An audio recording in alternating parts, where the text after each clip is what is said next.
যে কেউ যদি গ্রেফতার করে আমাকে এই জন্য কথার দিক থেকে করে ফেলতে পারে, কিন্তু আমি বিশ্বাস করি এই জন্য বলছি, আজকের যুগে এরকম কনফারেন্স করে বসে বসে এইটা বলার দরকার নাই যে আল্লাহ রসুলের চুল মুবারক কত সুন্দর ছিল, এটা আমরা সবাই জানি সুন্দর ছিল।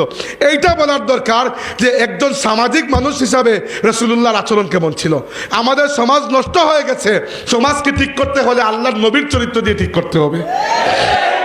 আজকে এইটা বলার দরকার নাই যে আল্লাহর নবী সাল্লাল্লাহু আলাইহি ওয়াসাল্লাম যখন লুঙ্গি পরতেন কত সুন্দর লাগতো, আমি জানি কত সুন্দর লাগতো, আপনিও জানেন, কিন্তু ওই সৌন্দর্য আপনি অনুকরণ করতে পারবেন না, ওইটা আল্লাহর দান। আপনাকে দেখতে হবে যে রাষ্ট্রনায়ক হিসাবে মুহাম্মদুর রাসূলুল্লাহ কতটুকু সফল ছিলেন, কারণ রাষ্ট্র পচে গেছে, তো এজন্য দেখতে হবে ওই রাষ্ট্রকে মেরামত করার জন্য। তাই আমি যখনই আপনারা যোগাযোগ করলেন, আব্দুল মজিদ ভাই যোগাযোগ করেছেন, আব্দুল ওয়াদুদ যোগাযোগ করেছেন উসওয়ায়ে হাসানা কনফারেন্সের জন্য, আমি এক বাক্যে রাজি হয়ে গেছি। এবং তখন থেকে আমার ইচ্ছা যে এই বিষয়টি ভেঙে দিব, আপনাদের কাছে খুলে দেব যে আল্লাহর রসুলের চরিত্রের দুইটা দিক, একটা একদম আল্লাহর থেকে প্রাপ্ত, ওইখানে আপনার কিছু করার নাই, আপনি শুধু জেনেছেন এতটুকু বাস। আর আরেকটা দিক আছে যেটা আপনি অনুসরণ করতে পারেন। অতএব একটা দিক জেনে খুশি হন যে আপনার নবী সর্বোচ্চ, আর আরেকটা দিক জেনে আপনি আগ্রহী হন যে এই দিকটা আমিও পালন করব। আসুন আমরা এক এক করে আল্লাহর নবীর আদর্শ নিয়ে কথা বলবো। প্রথমে আসুন পারিবারিক জীবনের ব্যাপারে। পারিবারিক জীবনে আল্লাহর নবী সাল্লাল্লাহু আলাইহি ওয়াসাল্লাম কতটুকু সফল, প্রথমত দুই একটা কথা বলবো। প্রত্যেকটা জিনিস আমি আলোচনা করতে যাচ্ছি, একটু টাইম লাগতে পারে, বাট একটু সময় আমাকে দেন। আমি কোনো কিছুর গভীরে ঢুকবো না, অনেকগুলো পয়েন্ট বলবো, কিন্তু টাচ করে করে যাব, আপনারা বেশিরভাগই আলিম উলামা বিষয়গুলো বুঝতে পারবেন। প্রথমত আসুন পারিবারিক জীবনে আল্লাহর নবী কেমন পারিবারিক মানুষ ছিলেন। তিনি প্রথমত আমাদের জন্য একটা নীতি, উসুল, মূলনীতি কায়েম করে দিয়েছেন। হাদিসে এসেছে রাসূলুল্লাহ সাল্লাল্লাহু আলাইহি ওয়াসাল্লাম বলেছেন, হাদিসটি রয়েছে তিরমিজির মধ্যে, আল্লাহর নবী বলেছেন, ভালো করে শুনুন হাদিসটা, আকমালুল মুমিনিনা ঈমানান আহসানুহুম খুলুকা। এই মুমিনের ঈমান সবচেয়ে কামিল যার আখলাক সবচেয়ে সুন্দর। এই মুমিনের ঈমান সবচেয়ে কামিল যার আখলাক সবচেয়ে সুন্দর। মানলাম, ইয়া রাসূলুল্লাহ কেমনে বুঝবো আমার আখলাক সুন্দর কিনা? টেস্ট করার জন্য তো কিছু লাগবে। হ্যাঁ, আমার নবী টেস্ট করার জন্য টেস্টার দিয়েছেন। কি দিয়েছেন জানেন? বলেছেন এই হাদিসের পরের অংশ, খিয়ারুকুম লিনিসাইহিম, তোমাদের মধ্যে সবচেয়ে ভালো আখলাক তার যার নিজের পরিবারের মহিলাদের সাথে সবচেয়ে সুন্দর ব্যবহার। যে যুগে মহিলারা সর্বোচ্চ মানুষের কাছে কি বলবো ভোগের বস্তু ছিলেন, আমি আজকের যুগের আন্তর্জাতিক মানবাধিকার আর এই যুগে এসে কথাগুলো বলছি না। আমার নবী সাল্লাল্লাহু আলাইহি ওয়াসাল্লাম এই কথা বলেছেন 1450 থেকে 1500 বছর আগে। সেই যুগে মহিলাদেরকে হয় জ্যান্ত খবর দেওয়া হতো, আর বড় হলেও বুকের বস্তু মনে করা হতো। এমনকি আরবে তো মাঝে মধ্যে অবস্থা এরকম খারাপ হয়ে যেত, জুয়া খেলতে খেলতে শেষ পর্যন্ত সর্বস্ব হারিয়ে একজন পুরুষ তার নিজের স্ত্রীকে জুয়ার স্টেক হিসাবে রেখে দিচ্ছে। আর সেই যুগে আল্লাহ নবী কি বলেছেন যে তোমাদের ঈমান কামিল হবে না যতক্ষণ না তোমাদের চরিত্র সুন্দর হয়। আর চরিত্র সুন্দর কিনা এটা বুঝার উপায় হচ্ছে খিয়ারুকুম লিনিসাইহিম, তোমাদের মধ্যে সবচেয়ে সুন্দর চরিত্র তার যে তার নারীদের সাথে সবচেয়ে সুন্দর আচরণ করে। পারিবারিক সম্পর্ক তৈরি হয় স্বামী স্ত্রীর ভালোবাসার মাধ্যমে। আল্লাহর হাবিব সাল্লাল্লাহু আলাইহি ওয়াসাল্লামের জীবনের প্রথম ভালোবাসা আমাদের মা সাইয়্যিদা খাদিজা সালামুল্লাহি আলাইহা। আল্লাহর নবী সাল্লাল্লাহু আলাইহি ওয়াসাল্লাম যতদিন খাদিজা দুনিয়াতে ছিলেন অন্য কোনো নারীকে বিবাহ করেন নাই। বাকি যে কয়েকটি বিবাহ করেছেন খাদিজা রাদিয়াল্লাহু আনহা ইন্তেকালের পরে করেছেন। সহিহ মুসলিম শরীফের মধ্যে হাদিস রয়েছে, খাদিজা ইন্তেকালের পরেও যখন আল্লাহর রাসূলের ঘরে ভালো কোনো খাবার হতো, কেউ দিত বা ভালো কোনো খাবার তিনি প্রস্তুত করতেন, খাদিজার আত্মীয় স্বজন বন্ধু বান্ধব যারা সেই যুগে তার ঘরে আসতেন, আল্লাহর নবী এদের ঘরেও ভালো খাবারের একটা অংশ পাঠিয়ে দিতেন। একবার আল্লাহর রাসূলের একজন স্ত্রী বললেন, ইয়া রাসূলুল্লাহ, খাদিজা কত আগে মারা গেছেন, এখনো আপনি খাদিজাকেও ভুলেন নাই, খাদিজার আত্মীয় স্বজন বান্ধবীদেরকেও ভুলেন নাই। ইয়া রাসূলুল্লাহ, আল্লাহ তো আপনাকে অন্যান্য স্ত্রীও দিয়েছেন, খাদিজাকে কি আপনি ভুলতে পারেন না? স্বাভাবিক এটা আগ্রহ থেকে প্রশ্ন করা যে খাদিজাকে কি ভুলা সম্ভব না?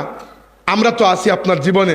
আল্লাহর নবী সাল্লাল্লাহু আলাইহি ওয়াসাল্লাম এমন কথা বলেছেন যে কথাটা পৃথিবীর অন্য কোনো স্বামী বলা সম্ভবই নয়। এই কথা একমাত্র মুহাম্মদুর রাসূলুল্লাহর পক্ষে বলা সম্ভব। তিনি বলেছেন, ইন্নী কাদ রুজিকতু হুব্বাহা, খাদিজার মহব্বতকে আল্লাহ আমাকে রিজিক হিসাবে দিয়ে দিয়েছেন। পৃথিবীর মধ্যে একজন পুরুষ দেখান যে তার নিজের স্ত্রীকে এইরকম ভালোবাসতে পেরেছেন। পরিবার গঠন হয়। আজকে এক সময় আমরা ইউরোপ আমেরিকাকে নিয়ে টিটকারি করতাম, ওইখানে পারিবারিক সম্পর্কের কোনো দাম নাই, হুট করে স্বামী স্ত্রীর মধ্যে ডিভোর্স হয়ে যায়, এই হয়ে যায়। আপনারা এগুলো জানেন। আজকে বাংলাদেশের অবস্থাও খুব খারাপের দিকে যাচ্ছে। গত বছর আমি দেখেছি ঢাকায় প্রত্যেক দিন কতটা সংখ্যা আমি ভুলে গেছে, শখানিকের মতো ডিভোর্স হয় প্রত্যেক দিন ঢাকা শহরে। আমাকে বলুন, পরিবারের চাইতে গুরুত্বপূর্ণ কোনো প্রতিষ্ঠান দুনিয়াতে আছে সম্ভব? একজন শিশু তার সোশ্যালাইজেশন, সামাজিকরণ কোন জায়গা থেকে গড়ে ওঠে? পরিবার থেকে। এ ব্রোকেন ফ্যামিলি, একটি ভাঙ্গা পরিবার একটি শিশুকে কি দিতে পারে? একটি শিশু জন্মের পর থেকে যদি দেখে যে মা বাবাকে গালি দিচ্ছে আর বাবা মাকে গালি দিচ্ছে, মা বাবার মধ্যে তুমুল ঝগড়া, মারামারি, তুচ্ছ তাচ্ছিল্য, খারাপ আচরণ, অথবা আল্লাহ মাফ করুক ডিভোর্স হয়ে গেছে, ওই শিশুর মনস্তত্ত্ব, মানসিকতা, সাইকোলজির মধ্যে কি ভয়ঙ্কর আঘাত হবে চিন্তা করতে পারেন? আর আমার নবী উল্টো দিকে কি করেছেন? আগের যত স্ত্রীরা ছিলেন অনেকেরই সাথে অন্য বিবাহের সন্তান ছিলেন। আল্লাহর রাসূল নিজের সন্তানদের সাথে সাথে আমাদের যারা মা, আল্লাহর নবীর অন্যান্য স্ত্রী যারা, তাদের আগের বিয়ের সন্তানদেরকেও নিজের ঘরে নিজের সন্তানের মতো লালন পালন করে মানুষ করেছেন। এই হচ্ছে মুহাম্মদুর রাসূলুল্লাহর পারিবারিক আদর্শ। আম্মা আয়েশা সিদ্দিকাকে জিজ্ঞেস করা হলো, হে আম্মা, আমাদের নবী সাল্লাল্লাহু আলাইহি ওয়াসাল্লাম ঘরে কি করতেন অবসর সময়ে? মা আয়েশা সিদ্দিকা বললেন, আল্লাহর নবী ঘরে অবসর সময়ে আমাকে ঘরের কাজে সাহায্য করতেন, তবে ততক্ষণ পর্যন্ত যতক্ষণ না আজান হয়। আজান হওয়ার পরে না তিনি আমাকে চিনেন না আমি তাকে চিনি, তিনি মসজিদের দিকে ছুটে যেতেন। এটাই তো ইসলাম, তাই না? ইয়া আইয়ুহাল্লাযীনা আমানু ইযা নুদিয়া লিস-সালাতি মিন ইয়াউমিল জুমআতি ফাসাউ ইলা যিকরিল্লাহি ওয়া যারুল বাই'। এরপরে ফাইজা কুদিয়াতিস সালাতু ফান্তাসিরু ফিল আরদ। ইসলাম আপনাকে কি শিখিয়েছে? নামাজের আযান হয়েছে, দোকান বন্ধ, মসজিদে আসুন। আর ফাইজা কুদিয়াতিস সালাত, নামাজ শেষ হয়েছে, এরপরে আর মসজিদে বসে থাকার দরকার নাই। ফান্তাসিরু ফিল আরদি, দুনিয়াতে ছড়িয়ে পড়ুন। ওয়াবতাগু মিন ফাদলিল্লাহ, রিজিক অন্বেষণ করুন। ইসলাম কি আমাদেরকে, ইসলামী শরিয়া কি আমাদেরকে একটি ব্যালেন্সড জীবন দেয় নাই? আল্লাহর নবীর উসওয়ার মধ্যে ব্যালেন্সড একটি জীবন নাই আমাদের? আমরা পরিবার গঠন করব, কেন আমরা আমাদের পরিবারগুলো আজকে ভেঙে যাচ্ছে? শিশুর মনস্তত্ত্বের মধ্যে আমরা যদি ইসলাম প্রবেশ করাতে না পারি, বড় হয়ে খুব কঠিন বিষয় হয়ে যায়। আমি সৌভাগ্যবান এজন্য যে আমি ফুলতলি সাহেবের পরিবারের সদস্য। আমাদের বাড়িতে, আমাদের পরিবারের ছোটকাল থেকেই কমসে কম নামাজের প্রতি যে একটা বাধ্যবাধকতা, নামাজ পড়া ইজ নট এন অপশন, পড়তেই হবে, কোনো অপশন নাই এখানে। আর তো আমার এখন নামাজ অভ্যাস হয়ে গেছে সহজ হিসাবে, এটা দৈনন্দিন রুটিন। এখানে আলাদা করে যে একটা নিয়ে পড়তে হয় এরকম কিছু না, অভ্যাস আমার রুটিনের মধ্যে। যেরকম খাওয়া আছে, ঘুম আছে, হয়ে গেছে। কি জন্য? আমি সারা জিন্দগি আমার বাবা মাকে দেখেছি নামাজ পড়তে, তাদের বড়দেরকে নামাজ পড়তে, টাইম মতো আমার বাবা মা আমাকে নামাজ পড়িয়েছেন, এই জন্য অভ্যাস হয়ে গেছে। এবার দেখেন, একটা শিশু যদি ছোটকাল থেকে নামাজি না হয়, সত্যবাদী না হয়, আমানতদার না হয়, মানুষের সাথে আদবের আচরণ করতে না পারে, আজকের তারুণ্যের মধ্যে বেয়াদবির একটা প্রবণতা আপনারা লক্ষ্য করেছেন? এটা কি জন্য হয়েছে জানেন? এটা হয়েছে উসওয়ায়ে হাসানা থেকে সরে যাওয়ার কারণে।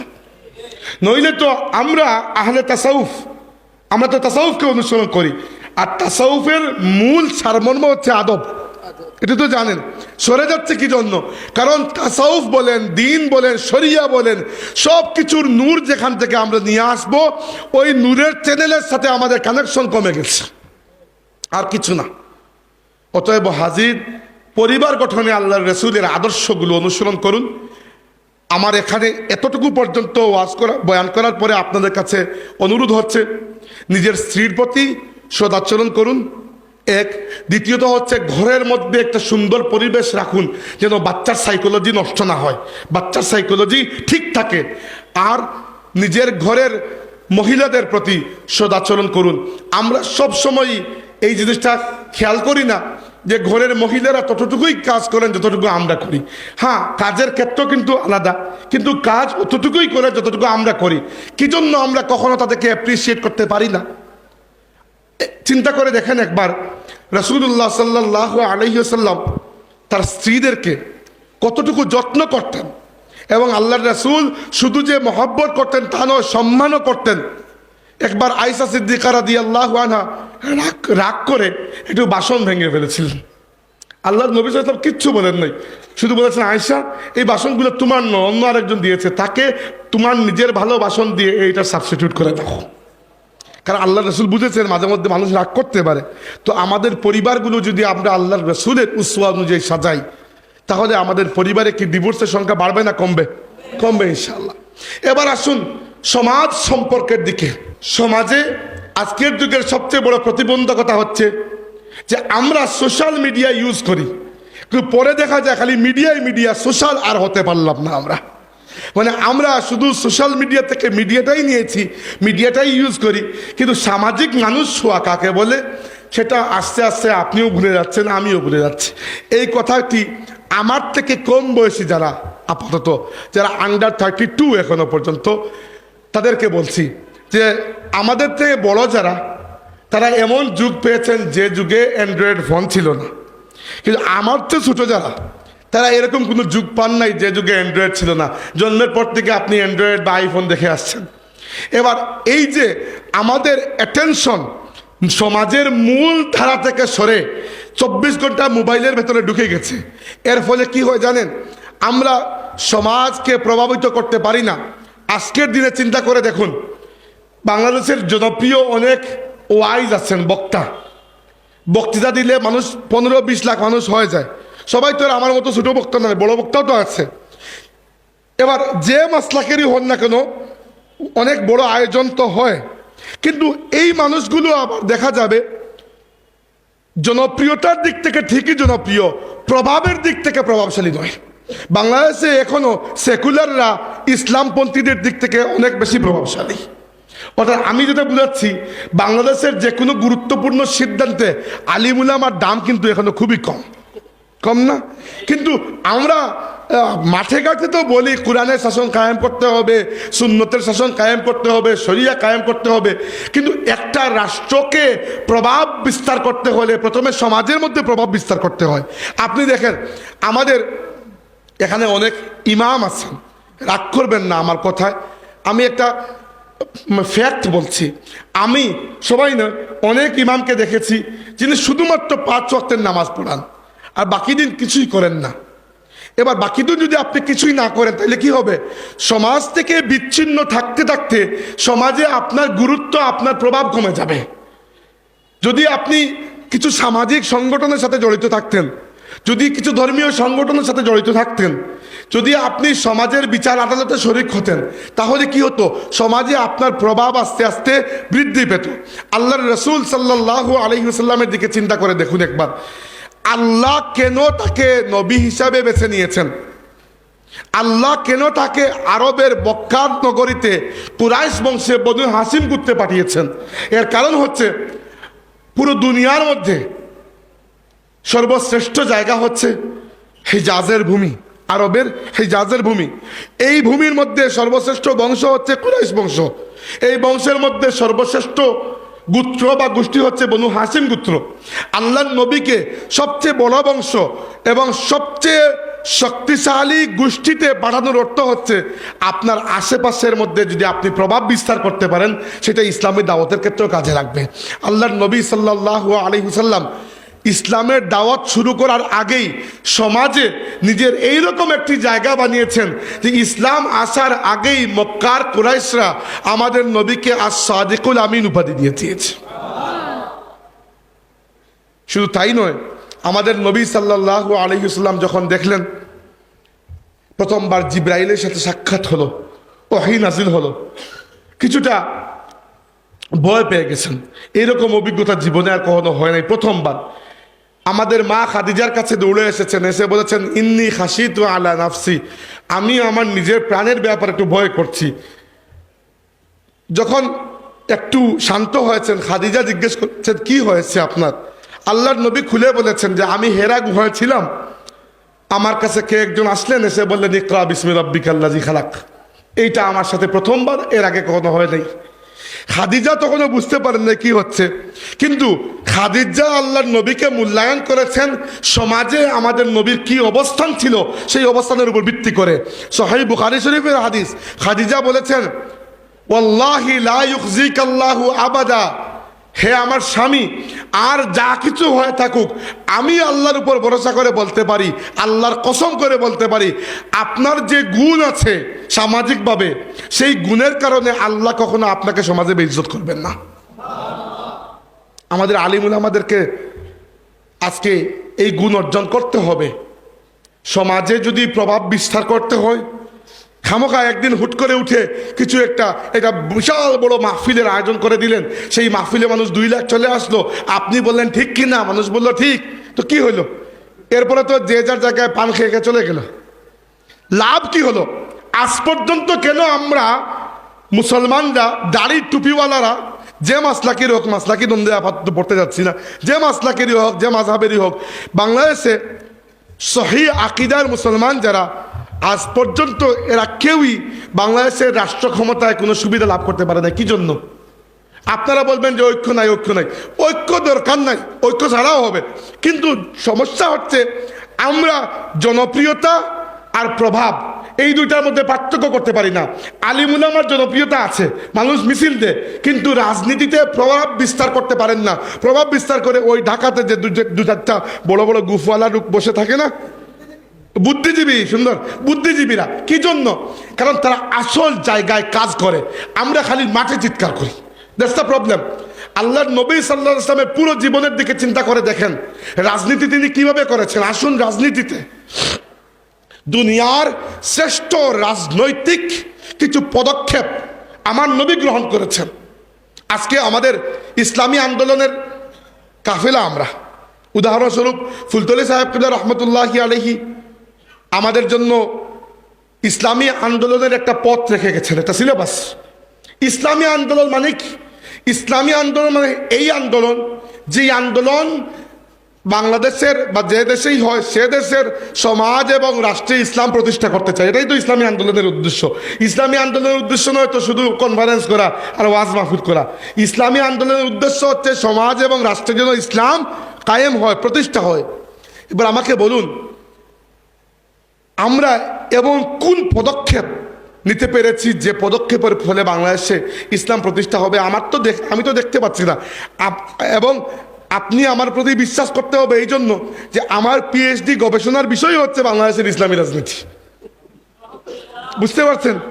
ইসলামী রাজনীতি বলতে দলীয় রাজনীতি নয়, চিন্তার রাজনীতি, মানে রাজনৈতিক চিন্তা, যেটা রাজনৈতিক থট, এটা কোন জায়গা থেকে এসেছে, বা বাংলাদেশের ইসলামিক রাজনৈতিক দলগুলো কার কার চিন্তা দ্বারা প্রভাবিত।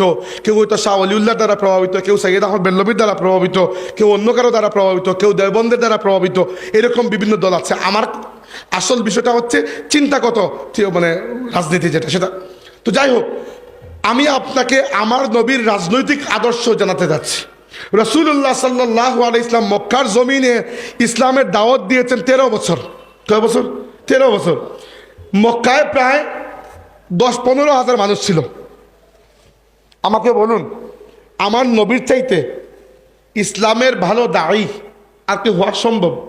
কিন্তু 13 বছর দাওয়াত দেওয়ার পরে তার হাতে মানুষ ইসলাম কবুল করেছে 125 থেকে 30 জন মাত্র। এত কম। এই সামান্য কয়েকটা মানুষ থেকে নিয়ে তিনি চলে গেছেন মদিনায়। কিন্তু এই যে সামান্য কয়েকটা মানুষকে তিনি মক্কা শরীফে ইসলাম কবুল করিয়েছেন, মক্কার পরিবেশ, মক্কার ত্যাগ, মক্কার কুরবানি, মক্কার তালিম তরবিয়ত, মক্কার সোহবত এদেরকে এমন মজবুত বানিয়েছে যে আল্লাহর রসুল পরবর্তীতে যখন মদিনায় গেছেন, মদিনায় যাওয়ার সময় আল্লাহর নবী সাল্লাল্লাহু আলাইহি ওয়াসাল্লাম এমন অবস্থায় মদিনায় গেছেন যে মক্কা শরীফের লোকেরা তাকে হত্যা করার জন্য খোলা তরবারি হাতে অপেক্ষা করছে। আল্লাহর রাসূল এক অর্থে ওই তরবারির নিচ দিয়েই বেরিয়ে গেছেন। কিন্তু মাত্র 8 বছরের মাথায় তিনি যখন পুনরায় মক্কা বিজয় করেছেন, প্রথম 13 বছর ইসলামের দাওয়াত দিয়ে তার হাতে মানুষ ছিল মাত্র 120 থেকে 25 জন। আর পরবর্তী 8 বছরে ইসলামের দাওয়াতটা এত ছড়িয়েছে যে মক্কা বিজয় করার সময় তিনি 10,000 সাহাবী নিয়ে মক্কা শরীফ বিজয় করেছেন। আমাকে বলুন কোন অঙ্কে 13 বছরে যদি 150 জন মানুষ ইসলাম কবুল করে, তাইলে এই গতিতে গেলে পরের 8 বছরে 10,000 হওয়া সম্ভব? কোনো অঙ্কেই তো সম্ভব না। এরপরে এর মাত্র 2 বছর পরে আল্লাহ নবী দুনিয়া থেকে বিদায় নিয়েছেন। আর দুনিয়া থেকে বিদায় নেওয়ার 4 মাস আগে, 3 মাস আগে, মানে জিলহজ মাসের 9 তারিখে তিনি বিদায় হজের খুতবা দিয়েছেন আরাফার ময়দানে। সামনে প্রায় 1.25 লক্ষ সাহাবী উপস্থিত ছিলেন। হিজরতের 8 নম্বর বছর যদি মুসলমানের সংখ্যা 10,000 হয়, পরের 2 বছরে 1.25 লক্ষ হওয়ার কোনো গতি আছে? এই গতিতে চললে তার মানে কি? মানে হচ্ছে তিনি সফল, এবং এমন কৌশল তিনি অবলম্বন করেছেন যে কৌশল তাকে সফলতা এনে দিয়েছে। আমরা কেন আমাদের রাজনীতি আব্রাহাম লিঙ্কন থেকে শিখবো? এমনকি আমরা কেন আমাদের রাজনীতি মোহনদাস গান্ধী কিংবা মোহাম্মদ আলী জিন্নাহ কিংবা শেখ মুজিবুর রহমান কিংবা জিয়াউর রহমান থেকে শিখবো? এদের প্রত্যেকের চাইতে আমার নবী সাল্লাল্লাহু আলাইহি ওয়াসাল্লামের আদর্শ কি উত্তম নয়? রাসূলুল্লাহ সাল্লাল্লাহু আলাইহি ওয়াসাল্লামের রাজনৈতিক যে স্টেপগুলা আমি আপনাদেরকে কয়েকটা জানাতে চাচ্ছি, যে বুদ্ধি, যে দূরদর্শিতা। আপনারা নাম শুনে থাকবেন, ইংরেজ একজন লেখক, এই নাম আমার মনে পড়ছে না, অনেক বড় লেখক। আচ্ছা, William Montgomery Watt. William Montgomery Watt আল্লাহর রসুলের জীবনী লিখেছেন 2টা খণ্ডে। একটা হচ্ছে মোহাম্মদ এট মক্কা, একটা হচ্ছে মোহাম্মদ এট মদিনা। মানে প্রথমটা হচ্ছে মোহাম্মদ সাল্লাল্লাহু আলাইহি ওয়াসাল্লাম মক্কায় কীরকম ছিলেন আর মোহাম্মদ সাল্লাল্লাহু আলাইহি ওয়াসাল্লাম মদিনায় কীরকম ছিলেন। তো ওই ব্যক্তি তো মুসলমান নয়, তার বুঝতে একটু ভুল হয়েছে, কিন্তু একটাই ভুল হয়েছে, বাকিগুলো সে ঠিকঠাক বুঝছে। ভুল কোন জায়গায় হয়েছে? ভুল হয়েছে সে মনে করছে আল্লাহ নবী প্রথমে মনে হয় নবী ছিলেন, পরে আর নবুয়তে করে নাই, নবুয়তে ছেড়ে রাজনীতি করেছেন।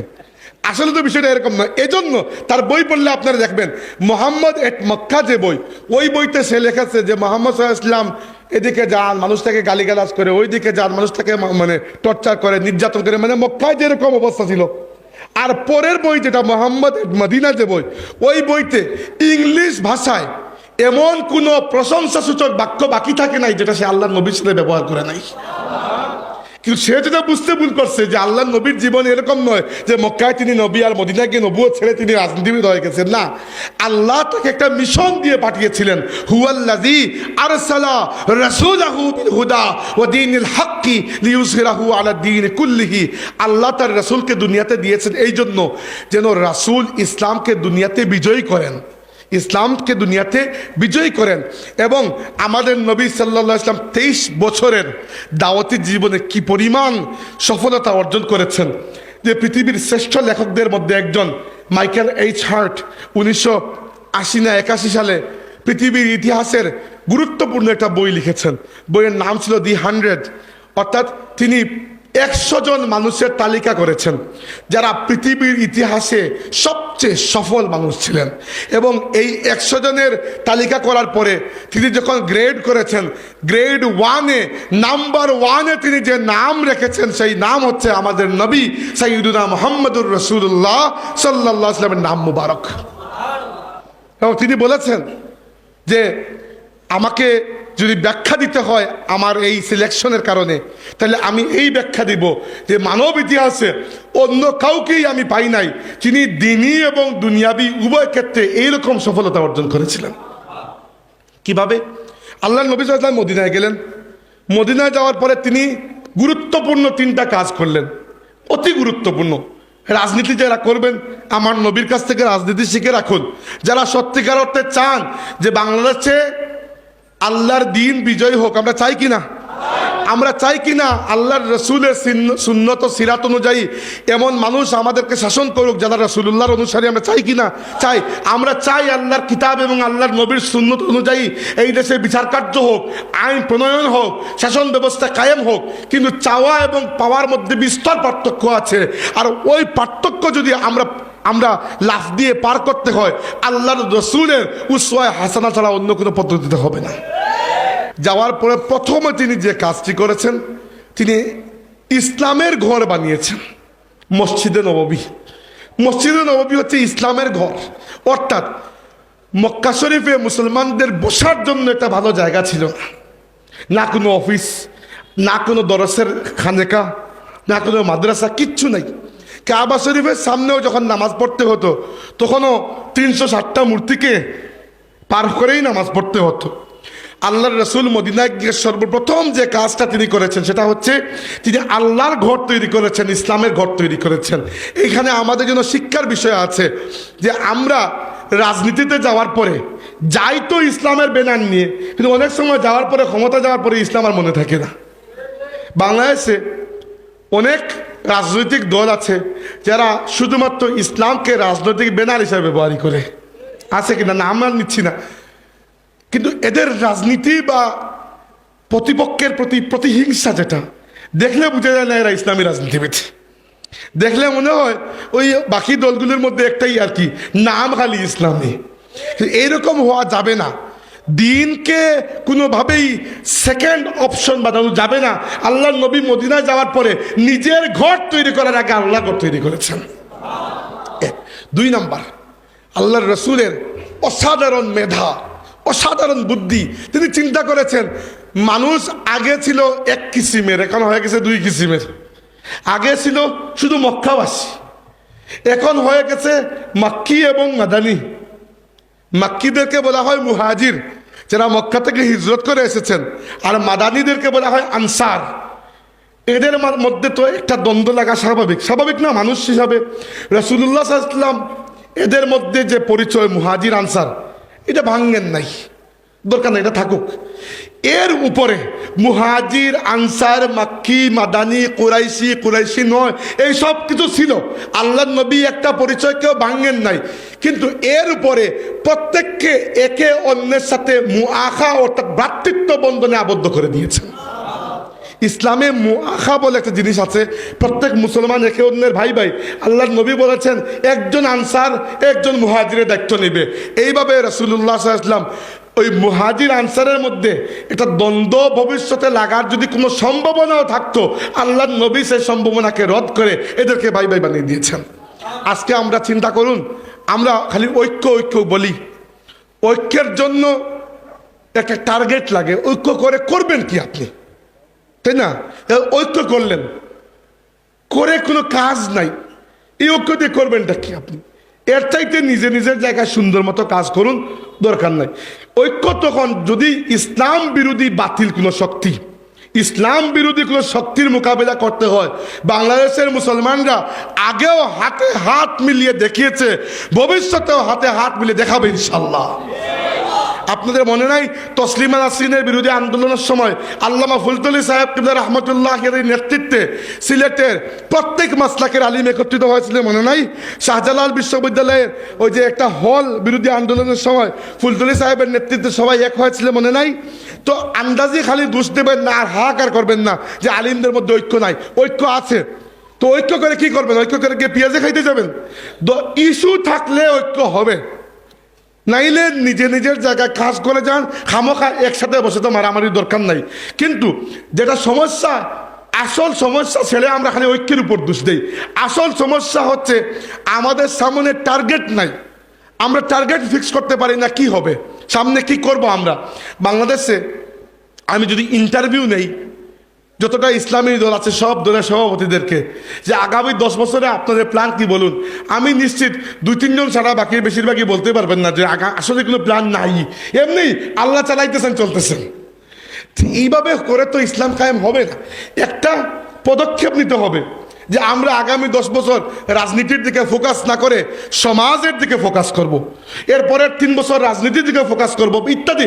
আমি বলছি না যে আমারে জিজ্ঞেস করুন, আপনি নিজে নিজে তৈরি করুন, কিন্তু একটা সিলেবাস তো থাকতে হবে। আল্লাহ নবীর সামনে সিলেবাস ছিল। কিভাবে? 3, 4 এবং 5 নম্বর কাজ তিনি যেটা করেছেন, সুবহানাল্লাহ, অ্যামেজিং। এরকম রাজনৈতিক এবং অর্থনৈতিক সিদ্ধান্ত তিনি ছাড়া কেউ নিতে পারতেন না। 3 নম্বর কাজ, প্রথম কাজ কি? আল্লাহর ঘর তৈরি করা। 2 নম্বর মুহাজির এবং আনসারদের মধ্যে মুআখা, ভ্রাতৃত্ব বন্ধন। 3 নম্বর হচ্ছে আল্লাহ নবী দেখলেন যে মক্কায় শুধু এক ধরনের মানুষ ছিল, মক্কাবাসী, এরা হয় মুসলমান নইলে মুশরিক। মদিনায় আরেক ধরনের মানুষ আছে, এরা হচ্ছে ইহুদি। মক্কায় কোনো ইহুদি ছিল না, মক্কায় কোনোদিনও কোনো ইহুদি ছিল না। মদিনায় এসে প্রথমবার আল্লাহ নবী ইহুদিদেরকে পেয়েছেন। মানে ইহুদিরা ইসলামের কতটুকু শত্রু এটা তো আমরা জানি। ইহুদিদেরকে একটা কাবু করতে হবে না? আপনার বাসার মধ্যে যদি সাপ থাকে, তো সাপকে এখানে রেখে আপনি ঘুমিয়ে পড়বেন? কাবু তো করতে হবে। তো মদিনার মধ্যে ইহুদি সাপ আছে, সাপকে তো কাবু করতে হবে। সাপকে কাবু করার জন্য আল্লাহ রসুল সাল্লাল্লাহু আলাইহি ওয়াসাল্লাম একটা অসাধারণ রাজনৈতিক মেধার পরিচয় দিলেন। তিনি মদিনার সনদ প্রণয়ন করলেন এবং মদিনার সনদে তিনি ইহুদিদেরকেও স্বাক্ষরিত করতে বাধ্য করলেন যে মদিনার ব্যাপারে আমরা সবাই একমত। মদিনার উপর যদি কোনো আক্রমণ হয়, মদিনাকে রক্ষা করা দায়িত্ব যেভাবে মুসলমানদের সেভাবে ইহুদিদেরও। এই এক কাজ করার মাধ্যমে আল্লাহ নবী সাল্লাল্লাহু আলাইহি ওয়াসাল্লাম পৃথিবীর ইতিহাসে প্রথম সভ্য, সুন্দর, প্লুরালিস্টিক একটা সোসাইটি, একটা সমাজের ধারণা আমাদেরকে দিলেন এবং একই সাথে ইহুদিদেরকেও বাধ্য করে ফেললেন মদিনার আনুগত্য করতে, রাষ্ট্রের আনুগত্য করতে। যদি এটা না করতেন, ইহুদিরা 2 দিন পরে পরে ষড়যন্ত্র করত। আজকে বাংলাদেশে একটা পট পরিবর্তন হয়েছে গত 5ই আগস্ট। এই পট পরিবর্তনের পরে নতুন একটা পট চলছে। সত্যিকার অর্থে কি আমরা আলিম উলামা এবং ইসলামপন্থীদের পক্ষ থেকে খুবই বুদ্ধিভিত্তিক রাজনৈতিক কোনো মেধার পরিচয় দেখেছি এখনো পর্যন্ত? আমার তো মনে হয় না, কিছুই তো দেখি নাই। একদল মনে হচ্ছে অনেকদিন খাইতে পারেন না, এখানে খাবো, এরকম না? মসজিদ মাদ্রাসা দখল করতে আরেক দল আরেক কিছু করতেছে। মানে সেই রকম অর্থে খুব মেধাবী কোনো একটা পদক্ষেপ তো আমরা দেখলাম না। হ্যাঁ, ডক্টর ইউনূস মাঝে মধ্যে দেখান, আমাদের আলিম উলামা যান, গিয়ে মাইকে কথা বলে চলে আসেন। এইগুলা হচ্ছে খুবই ছোট লেভেলের কাজ। বড় লেভেলের কাজ আরও হতে পারে। আমি আপনাদের আলিম উলামার বিরুদ্ধে নই, নাউজুবিল্লাহ, আমি আপনাদের পক্ষে, আমি আপনাদের ক্যাম্পেইনার। এই জন্য আমি আমার দুঃখে বলছি যে আলিম উলামার উচিত হচ্ছে, সিনিয়র আলিম উলামা, তাদের উচিত হচ্ছে বাংলাদেশের ভবিষ্যৎ রাজনীতিকে প্রভাবিত করার জন্য, নিয়ন্ত্রণ করার জন্য এখন থেকে কিছু যুগোপযোগী আধুনিক পদক্ষেপ গ্রহণ করা। এবং এই পদক্ষেপ আল্লাহকে ওয়াস্তে গণতন্ত্র, সমাজতন্ত্র আর সেকুলারিজম এইগুলোর উপর ভরসা করে নেবেন না। যদি কোনো পদক্ষেপ নিতে হয়, নবী মুহাম্মদুর রাসূলুল্লাহর উসওয়ায়ে হাসানার উপর ভিত্তি করে সিদ্ধান্ত নেন। এই সিদ্ধান্তের সফল হওয়ার জিম্মাদারি আল্লাহ নিজের হাতে নিয়ে নিয়েছেন।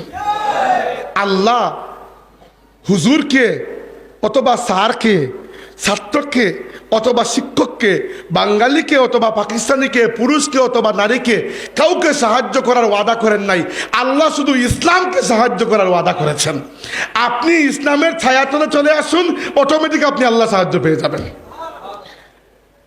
3 নম্বর কাজ আল্লাহ নবী কি করলেন? মদিনার সনদ। এটা বলে শেষ করবো, বেশি খুব লম্বা হবে না, কারণ আমার গলা খুব খারাপ লাগতেছে।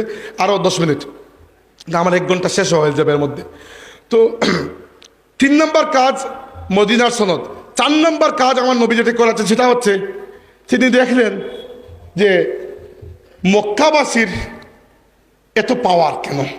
মক্কার কুরাইশদের রাজনৈতিক ক্ষমতা আরবের মধ্যে সবচেয়ে বেশি ছিল। তো এদের ক্ষমতার উৎস কি? আল্লাহর রসুল দেখলেন এদের ক্ষমতার উৎস হচ্ছে মক্কার আশেপাশে এবং আরবের বিভিন্ন বড় বড় শক্তিশালী গোত্রের সাথে মক্কার কুরাইশদের একটা মুআহাদা, চুক্তি আছে। এই চুক্তির ফলে তারা অন্যদের কাছ থেকে সেফটি পায় এবং এটাই তাদের পাওয়ারের উৎস। আল্লাহর রসুল কি করলেন? আস্তে আস্তে যাদের সাথে মক্কার কুরাইশদের চুক্তি ছিল সবার সাথে রাসূলুল্লাহ মদিনা রাষ্ট্রের চুক্তি করতে শুরু করলেন। যেই মাত্র আল্লাহ নবী এদের সাথে মদিনা রাষ্ট্রের চুক্তি করতেন, কুরাইশদের সাথে এদের চুক্তি ভঙ্গ হয়ে যেত। এর মাধ্যমে কি করলেন? মক্কার কুরাইশদের রাজনৈতিক প্রভাবকে খর্ব করলেন। আর শেষ পদক্ষেপ তিনি যেটা করলেন সেটা হচ্ছে, তিনি দেখলেন মক্কাবাসীর অর্থনীতি, বাণিজ্য, এই সব কিছুর জন্য দুইটা লাইন আছে। একটা হচ্ছে রিহলাতা শীতা আর একটা রিহলাতা সাইফ। একটা হচ্ছে শীতকালীন যাত্রা, একটা হচ্ছে গ্রীষ্মকালীন যাত্রা। আরবের উত্তর দিকে সিরিয়া, দক্ষিণ দিকে ইয়ামেন। সিরিয়া একটু ঠান্ডা, ইয়ামেন একটু গরম, তাই গরমের দিনে তারা ঠান্ডা অঞ্চলে যেত, আর ঠান্ডার দিনে গরম এলাকায়। এগুলাকে আল্লাহ বলেছেন ইলাফিহিম রেহলাতা সীতা ওয়াস সাইফ। এই রেহলাতা সীতা ওয়াস সাইফ, যে দুইটা রাস্তা বা যে দুইটা জার্নি, এগুলার মাধ্যমে আল্লাহ তোমাদেরকে রিজিক দিয়েছেন। এগুলার উপর আল্লাহ তোমাদেরকে অভ্যস্ত করেছেন, তোমরা অভ্যস্ত এই জার্নিগুলো। আর মক্কাবাসীর জন্য এই সিরিয়া আর ইয়ামেনের সাথে ব্যবসা করা ছাড়া তাদের জিন্দগি চলবে না, কারণ মক্কায় কখনো কোনো ফল ফসল হয় না। রাসূলুল্লাহ সাল্লাল্লাহু আলাইহি ওয়াসাল্লাম কিছু সাহাবী পাঠালেন কি, যে ইয়ামেনের দিকে তাদের যে ব্যবসায়িক কাফেলা যাচ্ছে ওইটাকে তোমরা বাধা দিবে। ওয়াদিউন নাখলা একটা এলাকা, ওই এলাকায় আল্লাহ নবী কিছু মানুষ পাঠালেন, আর নিজে আরো কিছু মানুষ নিয়ে সিরিয়ার দিকে আরবদের যে ব্যবসায়িক রাউট, ওইখানে আল্লাহ নবী নিজে গিয়ে ওইখানে বাধা সৃষ্টি করলেন। এই দুইটা লাইন, আপনার শরীরে রক্ত আসতেছে, একটা লাইন দিয়ে আমি লাইনটা আটকে দিলাম, আর রক্ত আসবে না। কুরাইশদের দুইটাই অর্থনৈতিক লাইফলাইন ছিল, ইকোনমিক লাইফলাইন। আল্লাহর নবী দুইটাই বন্ধ করে দিলেন। বাধ্য হয়ে আবু জাহেল তার বাহিনীকে নিয়ে বদরের প্রান্তরে উপস্থিত হয়েছিল, এবং বদর যুদ্ধে তারা পরাজিত হলো। এই পরাজিত হওয়ার মাধ্যমে কুরাইশদের উপর যে ভয়ঙ্কর আঘাত এসেছিল, এরপরে আস্তে আস্তে তারা দুর্বল হলো। খন্দকের যুদ্ধ হলো। খন্দকের যুদ্ধের পরে কুরাইশরা যখন পালিয়ে গেল, আল্লাহর নবী ঘোষণা করলেন, ইয়া মাশারাল মুসলিমিন লান ইয়াগজু কুরাইশান বাদা আমিকুম হাযা ওয়ালাকিন্নাকুম তাগজুনাহুম। হে মুসলমানরা, কুরাইশদের আর ক্ষমতা নাই, এরা জীবনে তোমাদের উপর আর কখনো হামলা করবে না, এখন হামলা করলে তোমরা এগিয়ে গিয়ে হামলা করবে। এবার আমাকে বলুন, এই যে রাজনৈতিক মেধা, রাজনৈতিক পদক্ষেপগুলো আল্লাহর রাসূল দুনিয়াকে দেখালেন, আমরা এখান থেকে কেন শিখি না? আজকে পৃথিবীতে 56 বা 57টি দেশে মুসলিম সংখ্যাগরিষ্ঠ, সরকার প্রধান, রাষ্ট্রপ্রধান সবাই মুসলমান। আপনি চিন্তা করতে পারেন যে এটা মদিনায় 3টা ইহুদি গোত্র ছিল, এর মধ্যে একটা হচ্ছে বনু নাদির, একটা বনু কাইনুকা, একটা বনু কুরাইজা। বনু নাদির বা বনু কাইনুকা আমি ভুলে গেছি, এই দুইটা গোত্রের মধ্যে একটা গোত্রকে আল্লাহর নবী মদিনা থেকে আউট করে দিয়েছিলেন। অপরাধ কি ছিল জানেন? ওই ইহুদি গোত্রের একটা যুবক মদিনার একজন মহিলা সাহাবীর সাথে খারাপ আচরণ করার চেষ্টা করেছিল, তাকে বেইজ্জত করার চেষ্টা করেছিল। একজন মুসলমানের সাথে বেইজ্জতি আচরণ করেছে, খারাপ আচরণ করেছে, আল্লাহর নবী পুরো কাফেলাকে মদিনা থেকে গেট আউট করে দিয়েছেন। আর আজকে 1 বছর 3 মাস হলো না ফিলিস্তিনের গাজায় মুসলমানদের রক্ত ঝরছে? তো কি পৃথিবীর 56টা মুসলিম দেশের কারো কোনো ভ্রুক্ষেপ আপনারা দেখেছেন না এই পর্যন্ত? মানে দেখার মতো কিছু, এরকম তো এরদোগানও বড় বড় কথা বলতেছেন, আয়াতুল্লাহ খুমেনিও বড় বড় কথা বলতেছেন, কথায় তো চিরা ভিজে না। মোহাম্মদ বিন সালমানও 2 দিন পরে লাশ দিয়ে তো কিছু হবে না। অ্যাকচুয়ালি দেখার মতো পদক্ষেপ। একজন মুসলমানকে, একজন মুসলিম নারীকে অপমান করার জন্য আল্লাহর নবী পুরো ইহুদি গোত্রকে মদিনা থেকে বহিষ্কার করেছেন, কারণ তখন মুসলমানের প্রাণের দাম ছিল। আজকে আমরা নিজের দাম কমাতে কমাতে এমন অবস্থায় নিয়ে এসেছি যে আসলেই যে কথা বলে না যে এর দাম 2 টাকা, আমাদের প্রাণের দাম 2 টাকা হয়ে গেছে। নইলে চিন্তা করে দেখুন, গত 1 বছর 3 মাস ধরে, আমি গতদিন শ্রীমঙ্গলের সেমিনারে বলেছিলাম যে 2য় বিশ্বযুদ্ধ শেষ হওয়ার পরে পুরো মানব জাতি একত্রিত হয় একটা রেজলিউশন পাস করেছিল যে আর পৃথিবীতে কখনো গণহত্যাকে আমরা হতে দেব না। 2য় বিশ্বযুদ্ধের সময় 5.5 কোটি মানুষ মারা গেছে। তো তারা ওয়াদা করেছিল সব রাষ্ট্র, আমরা কখনো গণহত্যা হতে দেব না। অথচ আজকে এই আধুনিক থেকে আধুনিক যুগে যখন আপনার প্রত্যেকটা জিনিস অনলাইনে ফেসবুক বা ইউটিউবে লাইভ হচ্ছে, সেই যুগে বিশ্ব মিডিয়ার নাকের নিচে, চোখের সামনে জাতিসংঘ থাকা সত্ত্বেও ফিলিস্তিনের গাজার মুসলমানদের উপর ইসরায়েলের যে বর্বর আচরণ চলতেছে, আপনারা তো জানেন, না জানার তো কিছু নাই।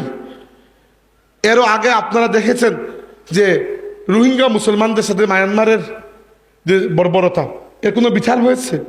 নাই, হবে না, হবে না। কারণ আমরা মুসলমানরা ইসলামের রাজনীতি, ইসলামের অর্থ ব্যবস্থা, ইসলামের সমাজ, টোটাল ইসলামকেই ছেড়ে দিতে পারলে বাঁচি। আমরা পশ্চিমাদের শিখানো বলছি, তো তাইলে তারা আমাদেরকে দাম দিবে কি জন্য? আল্লাহর নবী বলেছেন একটা দিন আসবে, লায়ানজাগান্নাল্লাহু ফি কুলুবিকুমুল মাহাবাতা, আল্লাহ কাফিরদের অন্তর থেকে তোমাদের ব্যাপারে যে ইজ্জত, যে ভয় আছে ওটা উঠিয়ে নেবেন। আজকে কেউ মুসলমানদের রক্তের দাম দেয় না। কারণ কি? কারণ আমরা আল্লাহর কাছে তো হাত তুলি, ওই হাত খালি ফিরে আসে, চাওয়ার মুখ নাই। চাওয়ার মুখ তখনই হতো যখন আমরা পৃথিবীর 56টা মুসলিম সংখ্যাগরিষ্ঠ রাষ্ট্রের মধ্যে অন্ততপক্ষে কয়েকটা রাষ্ট্রে আল্লাহর বিধান কায়েম করতে পারতাম, তাইলে আল্লাহর কাছে কিছু চাওয়ার মতো থাকতো, তাই না? আল্লাহ নবী কি শিখিয়েছেন দেখেন। বদরের যুদ্ধে রাসূলুল্লাহ সাল্লাল্লাহু আলাইহি ওয়াসাল্লাম 313 জন সাহাবী নিয়ে হাজির হয়েছেন। হাজির হওয়ার পরে রাতে সাহাবীরা ঘুমিয়েছেন, আল্লাহর রাসূল ঘুমান নাই। পুরো রাত আল্লাহর কাছে দোয়া করেছেন। কি দোয়া করেছেন? যে আল্লাহুম্মা ইন তুহলিক হাযিহিল আসাবা আল ইয়াউম লা তু'বাদ ফিল আরদি আবাদা। আল্লাহ, এই যে সামান্য কিছু মানুষ নিয়ে হাজির হয়েছি, এরা যদি আজকে মারা যায়, শহীদ হয়ে যায়, এই দুনিয়াতে তোমার ইবাদত করার মতো একটা মানুষ বাকি থাকবে না। আচ্ছা আমাকে বলুন, আমাদের নবীর কি এই পাওয়ার ছিল না? তিনি যদি মদিনায় বসে বসে দোয়া করতেন যে আল্লাহ, আবু জাহেলের যে বাহিনী এসেছে এদেরকে পাথর মেরে ধ্বংস করে দাও, আল্লাহকে দোয়া শুনতেন না?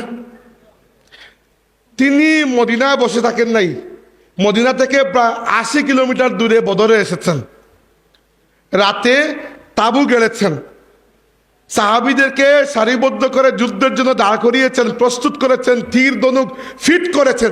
এরপরে আল্লাহর কাছে দোয়া করেছেন, আল্লাহর সাহায্য এসেছে, ফেরেশতা এসেছেন। তো আল্লাহ যে ফেরেশতা বদরের যুদ্ধে পাঠিয়েছিলেন, সেই ফেরেশতারা কি রিটায়ার্ড করেছেন? এখন আমরা ডাকলে কি আসবেন না? আসবেন। যদি আমরা বদরের মতো কোনো একটা পরিস্থিতি তৈরি করতে পারি। মুসলমানদের সমস্যা হচ্ছে আমরা সব সময় নিজেরা কিছু না করে আল্লাহর কাছে চাইতে বিশ্বাসী, আর আল্লাহর নবীর সুন্নত হচ্ছে নিজে এক ধাপ এগিয়ে গিয়ে এরপরে আল্লাহর কাছে সাহায্য চাওয়া। আপনাদের কাছে আমার অনুরোধ, এই কনফারেন্স থেকে আমার ডাক আপনাদের কাছে, বিশেষ করে তরুণদের কাছে। মুরব্বীদের দোয়া আমরা চাই, কিন্তু আমার মূল টার্গেট অডিয়েন্স তরুণদের কাছে। সেটা হচ্ছে আপনার দিনকে জানুন। দয়া করে নিজেকে এই বোকা বানাবেন না আজকের যুগে যে আমি তো অর্থনীতির ছাত্র, আমি তো মার্কেটিংয়ের ছাত্র, আমি তো ফিজিক্সের ছাত্র, ইসলাম সম্পর্কে আমি জানি না। কেন? আমি যদি ইসলামের ছাত্র হয়ে, আমি যদি মাদ্রাসায় পড়া মৌলবী হয়ে সারা দুনিয়ার যা আপনার আধুনিক ইলম আছে শিখতে পারলাম, তা আপনি কেন পারবেন না? তাই না? কি জন্য? যদি আপনার মনের মধ্যে সত্যিই খায়েশ থাকে যে আমি সমাজে এমন একজন প্রভাবশালী মানুষ হব যে আমার কারণে আল্লাহর দ্বীনের মর্যাদা বৃদ্ধি পাবে, তাহলে তো আপনাকে প্রভাবটা অর্জন করতে হবে। আপনি একজন প্রভাবশালী মানুষ হওয়ার জন্য সবচেয়ে প্রথমে শিক্ষা লাগবে, এটা অর্জন করুন। আপনার দিনকে জানুন, আপনার দিনকে আল্লাহর ওয়াস্তে ইসলামকে জানুন। ফতোয়া দেওয়ার জন্য জানবেন না, নিজে অনুসরণ করা এবং দিনের দাওয়াত দেওয়ার জন্য জানবেন। ফতোয়া দেওয়ার কাজ হচ্ছে ফকি, মুফতি, আলিম উলামার। এরকম নয় যে আজকে থেকে ফতোয়া দেওয়া শুরু করবো বলে নিয়ত করে আপনি বাংলা কিতাব পড়তে শুরু করলেন না। এরকম করলে নিজে গুমরাহ হবেন, অন্য কেউ গুমরাহ করবেন। আপনি নিজেকে আল্লাহর দিনের দায়ী হিসাবে উপস্থাপন করার জন্য, আপনি নিজে ইসলাম পালন করার জন্য যতটুকু ইসলাম জানা লাগে, আল্লাহর ওয়াস্তে এতটুকু ইসলাম আপনারা শিখুন। ইসলামী শরীয়তে মৌলিক আকীদা আহকাম যেগুলো, এগুলো যেন সবার জানা থাকে। এবং আপনাদের কাছে আমার অনুরোধ, যেন আগামী রমজান আসছে এই মার্চ মাসে, এর আগে যেন আপনারা প্রত্যেকে যারা পড়েননি, আমাদের নবী সাল্লাল্লাহু আলাইহি ওয়াসাল্লামের কমপক্ষে একটা জীবনী গ্রন্থ আপনারা সবাই পড়বেন ইনশাআল্লাহ। যারা তরুণ তাদেরকে বলছি অবশ্যই পড়বেন। সিরাতের অনেক কিতাব আছে বাংলা ভাষায় লেখা, যে কোনোটা পড়লে হবে, কোনো সমস্যা নাই। কিন্তু কমসে কম আপনি যদি আপনার নবীকে জানার এতটুকু চেষ্টা না করেন, আজকের মাহফিল থেকে আপনার কিছুই শেখার নাই।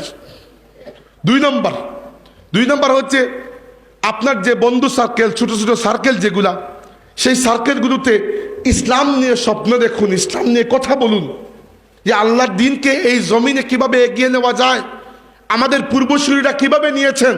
শাহজালাল কেন এসেছেন বাংলাদেশে ব্যবসা করতে এত দূর থেকে? আল্লাহর বান্দার কি গরজ ছিল? শুধুমাত্র আল্লাহর দিনের মায়া ছাড়া তার কিছুই না।